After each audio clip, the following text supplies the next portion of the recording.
TravelWise with Phil Blizzard. News, views and interviews. Pleasure now talking to Ronan Rees-Evans, who's the chairman of Mid Wales Tourism. So tell us about the conference. Yes, great to be back. Our second conference, we have one every 2 years if we can, so this is the second one since COVID. It's great to see so many people here, members and sponsors and exhibitors, and it's great because obviously we pull these people in from Mid Wales, but bring people from outside then to come and speak to us and give us the insights of what's happening in the tourism industry. And what is the main focus of this event? Yeah, I think we're at.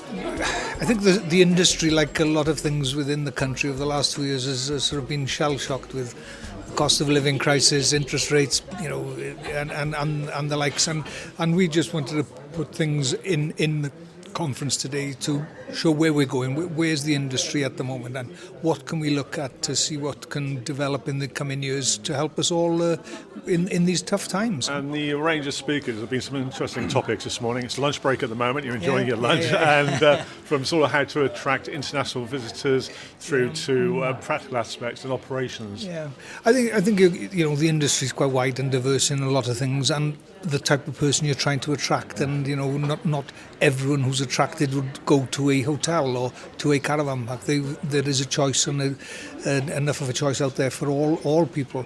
But I think the industry or today's conference is more about, look, this is what's available, this is what's out there, this is where the industry is going and what's on offer, and are we buying into it? And if not, why not? And if it is good, we should be looking to buy into it. And in terms of challenges, I'll be talking to some of your colleagues about that a bit later on, so we'll have an insight into that. But in terms of the attendees, it seems to be, it's jam-packed, isn't it? Yeah, jam-packed. We normally get a full house here, and which is great because the people who come here are the leaders in the industry, the people who've got the best places to come and stay and see. And Mid Wales is a fantastic place, right across from the sea, from up to the mountains. We've got everything, and we talk about health and well-being. This is the place to get it, and this is the place to enjoy. Well, you've been involved with the travel and tourism industry for a long, long time from various perspectives. What keeps your interest and your passion?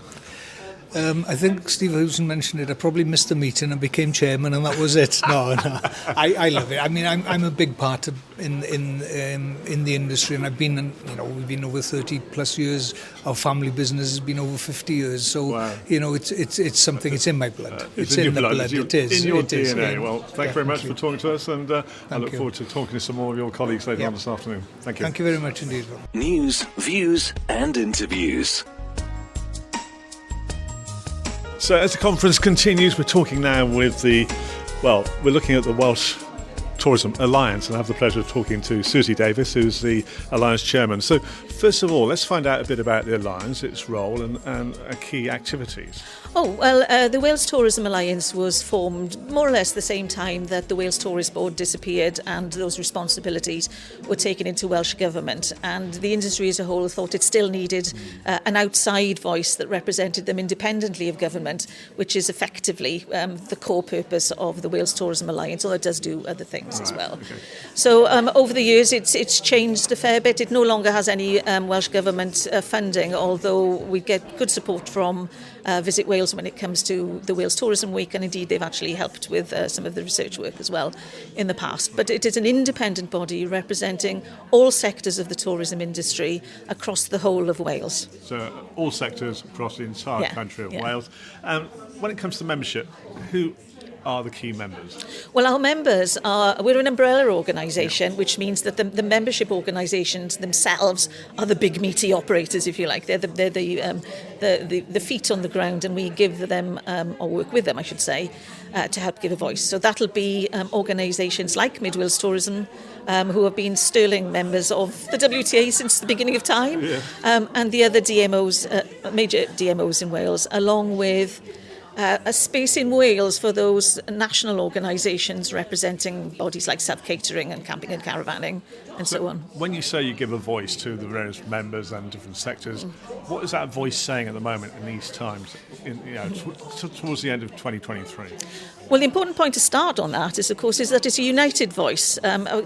people don't agree on absolutely everything, but one of the things WTA does is distill the major arguments that need to be taken to various governments. It's Welsh, obviously, and when it comes to the UK government, it's things like VAT, we have still going on business rates, which of course are devolved in Wales. So when we're talking to Welsh government, it is the 182-day rule, tourism tax, statutory registration, business rates, and some things like the school year that have now risen up the ladder of Welsh Government's own priorities. But there are other things as well. A few things there. The 182-day rule. Yeah. Elaborate on that for us. Well, for some time, the industry and Welsh Government agreed that the current system for deciding who pays business rates and who pays council tax within the self-catering market did need looking at, because the threshold for paying business rates was set too low, and it was very easy for people to buy a second home, rent out a few weeks, become eligible for business rates and then not actually pay anything because of their rateable value. And that was not good for competition with bona fide self-catering operators who probably did pay business rates, but were paying them and contributing to the local economy in different ways with jobs and so forth. So is it a matter of levelling off the playing field, really? It was partly to do that. There's no objection within the tourism industry to paying fair taxes at all. But even though there was a consultation on this, the industry said, well, let's go for 105 days. That's what HMRC says. Scotland, a similar situation, is about 140 days. Space for compromise in there somewhere. Welsh Government went straight in at 182 days, totally unprecedented, not supported by anybody in the consultation, bar 9 people out of hundreds.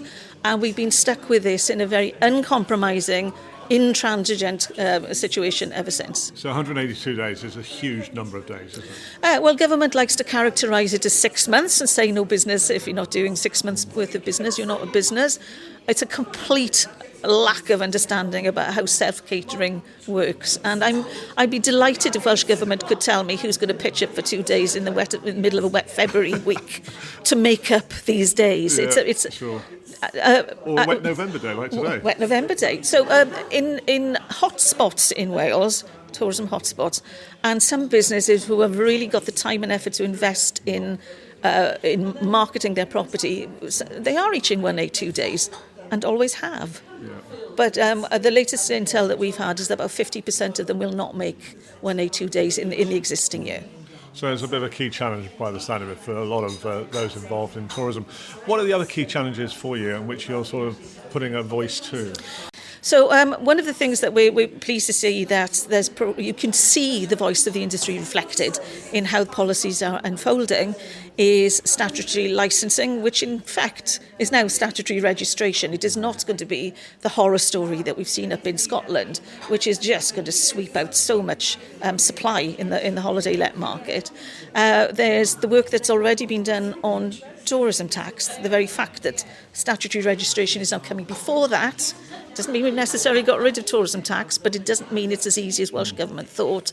And of course the school year, we've already been successful in making sure that any changes, which is just about to be it's just starting to be consulted on, will not move holiday periods into the part of the year after the clocks go back. Right, with those various aspects, I'm thinking perhaps as a perspective of an entrepreneur who wants to go into, might have a passion for travel and tourism. Mm-hmm. Seems to be a lot of red tape. Well, I'm not going to deny there are challenges here, and one of them is that Wales is and indeed Scotland are seeing different challenges that are different from England. So it's very difficult for people to have the whole picture of everywhere before they decide where to invest. But I would say to anyone who is thinking of coming to Wales, there is plenty of space for investment. There is a huge amount of capacity for more tourism here in Wales, which it just needs to be designed better so that everybody goes just to the top 10 Daily Express bucket list then. I think so. And looking at the organisation, what are the real benefits for individual companies and organisations to join the WTA? Well, all our members are busy doing their own work, and many of them actually have their own, should we call it, public affairs presence, which means that they can go to government themselves. I wouldn't deny that, and I hope they do it as often as they can. But what the unique position of the WTA is that it's cross-sector and cross-Wales. So when we are speaking for all these sectors and all these participants. It's not just an interest group making their point. So that means not everything cuts through to a WTA argument to Welsh Government, but you'd be surprised how much does, because even when people are working in different sectors, they recognise they're part of an ecosystem, and if one is under attack, they all suffer. Right, okay, let's finish off and give us details of for people who might want to join the WTA. How can they get more information and join the organisation? Well, we have, of course, the dreaded website, which is wta.org.uk. So for the basic information, you can get hold of us through that. But otherwise, it's pretty easy. It's just Suzy, S-U-Z-Y, at wta.org.uk. Go to that as you say, the dreaded website. Is it the website address which is dreaded? Well, it's a good place for anyone to start, isn't it? And yes. We are on what was Twitter as well, X, so you can find us there. Yeah, sure. Yeah. Oh, one more thing. Future events and activities. Have you got any plans? We have a very modest budget, but because of concerns that have been brewing for some time now about how the industry and Welsh Government in particular engage with each other and how partnership working, what that really looks like. We're holding a symposium in early January for a sort of in-depth discussion on that. So it's not a conference in the usual sense. This is about getting some meat on the bone of what industry wants out of any changes to the relationship with Welsh Government, which structural changes, which they are thinking about at the moment. So again, that's been another plus. So details of that symposium on your website. Yeah, January the 25th. Okay, in Newtown. Okay, Newtown. Okay, Yeah. just up the road. Suzy Davis, thanks very much for joining us You're on welcome, TravelWise Joyce. podcast. Thank you. TravelWise with Phil Blizzard. News, views, and interviews. A lot of interesting topics, presentations, and conversations on the stage here at the conference. Now looking at how what the importance is of getting international visitors to Wales as an entity, and in particular Mid Wales. So Claire Dwight, who's Visit Wales Senior Tourism Manager, gives us a few overviews on what's going on in terms of getting overseas visitors to this part of Wales. So thanks, Phil. We think that there's really a great opportunity for Mid Wales. In abundance, it has all of the things that international visitors are really interested in, great history, heritage and culture, but combining that with the great outdoors and, wonderful food, drink and the warmth of welcome. And that really is what international visitors are really interested in. And, obviously the pandemic, inbound tourism is still under what it was before the pandemic on a UK level. Wales is a little bit behind on that, but getting there. And, the next couple of years, we're expecting things to come back strongly, and there is a real opportunity to attract more international visitors, particularly into Mid Wales. So at the moment, what are the main source markets for those visitors? So very much the US is really important, Germany and France in particular, continental Europe. But yeah, the US in particular has come back very, very strong since the pandemic, and seeing lots of interest. This is a trade event, and you've got people from right across the spectrum of suppliers and activities, adventure parks attending. So what sort of message are you putting out to them in the way you can assist them to get more visitors to their services? So three main things we've been talking about today. So one is the opportunity through tour operators, because there's a whole industry out there that goes on sort of largely unseen, but already a big number of tour operators coming into the Mid Wales region, but definitely opportunities for more, and there's an appetite out there for that, which is great. We've also been talking about the opportunities to engage with the media, both in this country, the big newspapers that you would know and recognise, and the international markets and all of their media, and we do a lot to engage with them. And then Tourism Exchange Great Britain, TXGB, which is a digital marketplace, and there's great opportunities through that for all kinds of businesses. That's relatively new, isn't it? It seems fascinating and a big tool for people running, say, Airbnb, a cottage or whatever, isn't it? Absolutely. It's a brilliant platform for any kind of business, and also for event organisers and also destinations that want to help put businesses into the marketplace. And your colleague Rob Jones, who deals with international media, came up with a few points, things perhaps a lot of people wouldn't think of. In their cottage they've changed the linen to locally sourced and sustainable linen, for example. Stories like that, little things, and historical interests. Absolutely. I mean, I think anything that's demonstrating how the industry is becoming more sustainable, that is really, really interesting to the media and then to the end customers, because they are starting to really look at that more. And as you say, that authenticity, the authentic experience that you have in Wales, and especially in Mid Wales, is one of the key things to celebrate and to, tell the story of. It's a bit of a struggle coming back after COVID. So how do you see 2024 looking? Hearing talks of a bit of a bounce back because not so much, so many holidays have been taken this year. Yeah, and we're really optimistic, particularly on the international markets, because of the levels of interest that we're seeing from those source markets and where that's likely to be. Claire, thanks very much indeed for talking to us. Diolch yn fawr. Thank you. Thank you. Thanks. TravelWise with Phil Blizzard. News, views and interviews. Well, moving on to events now, and a fascinating presentation from someone who's very involved with events, Steve Hewson, who's chairman of Mid Wales Regional Forum and the Event Wales Advisory Group. So thanks for joining us. So, my pleasure.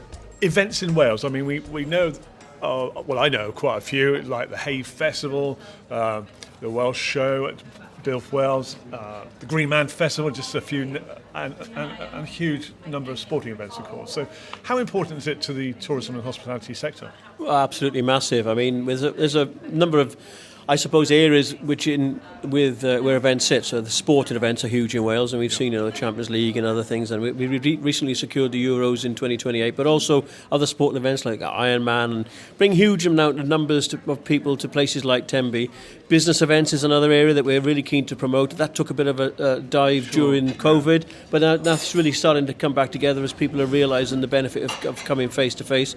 And the large one is our arts, culture and live events. And you mentioned the Hay Festival, you mentioned the Royal Welsh Show. Royal Welsh Winter Fair is on Monday, Tuesday next week. And there's a whole range of events at venues like the Royal Welsh Showground throughout the whole of the year. So what I'm very keen to promote here is not just the events themselves, but the synergy between events, the wider tourism, leisure, hospitality sector, and also promoting Wales, its culture, its language, its food and drink, everything coming in a really joined up way. And something like Hay Festival, first of all, I mean, they take the message out to different countries with their series of festivals around the world, so they're getting the message of Wales out to different countries, but also the local economy. I mean, you can't get a room in Hay for that time period of the Hay Festival in May, can you? No, so massive boost to local economy. Yeah, absolutely. And it's not just the accommodation, it's the spend of the people outside the perimeter fence. When you mentioned Hay, same for Builth Wells, the Royal Welsh Show Week. I don't think you can get a bedroom within a 50-mile radius of Builth Wells during Royal Welsh Show Week. But it's not just that. It's the people come. It's their holiday for the whole of the year. Many people in the agricultural community,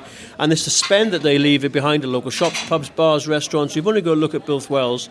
It's still got, I think, 13 pubs in the high street. One of the few towns that can sustain that amount, and I think largely that's down to the input of the Royal Welsh Show Week in sort of 1 week in the year. So the link between events and the wider tourism, leisure, hospitality sector and the wider economy is absolutely huge. So the show reel you presented at the event, I guess there's a link to that somewhere, because it'd be nice for people listening to have a look at that. It was a great overview of the massive range of events.